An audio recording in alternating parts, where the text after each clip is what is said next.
All right, news in detail now. As the fierce battle between Russia and Ukraine continues in Kursk region, President Volodymyr Zelensky said Ukrainian troops were strengthening their positions in Kursk and called the captured territories an exchange fund, implying they could be swapped for Ukrainian regions occupied by Moscow. The operation is proceeding exactly as we planned. The bravery of Ukrainians is achieving great things. We are now strengthening our positions. The bridgehead of our presence is becoming stronger. And now in its second week, this is Ukraine's deepest incursion into Russia since Moscow launched its full-scale invasion more than 2 years ago. Ukraine's surprise cross-border operation has resulted in more than 1 lakh people fleeing to safety.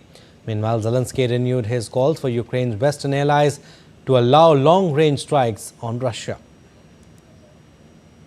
We are doing everything possible to provide our soldiers with the necessary weapons and reinforcements. In this context, it is crucial that our partners remove barriers that prevent us from weakening Russian positions in the way the course of the war demands. Long-range capabilities of our forces are the answers to the most important and strategic questions of this war. And safety at Ukraine's Zaporizhzhia nuclear power plant is deteriorating following a drone strike that hit a perimeter access road on Saturday.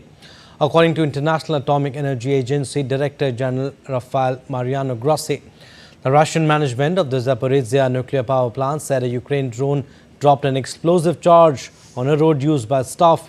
Russia has been in control of Zaporizhzhia site, the largest nuclear power plant in Europe, since soon after it launched a full-scale invasion of Ukraine in February 2022. The plant is dormant as Moscow and Kiev have repeatedly accused each other of trying to sabotage its operations and endangering safety around the plant. Meanwhile, Russian President Vladimir Putin is traveling to Azerbaijan. This marks Putin's first trip to the Caucasus nation since 2018 and occurs as Russia aims to reassert its role as the mediator between Azerbaijan and its adversary Armenia.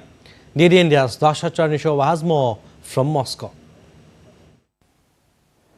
Further development of Russian-Azerbaijani relations of strategic partnership and alliance is expected to be discussed during Russian President Vladimir Putin's two-day state visit to Azerbaijan. The Kremlin says during the negotiations, Putin and Azerbaijani President Ilham Aliyev will also discuss current international and regional issues. The sides are expected to adopt a joint statement of the heads of states and sign a number of documents.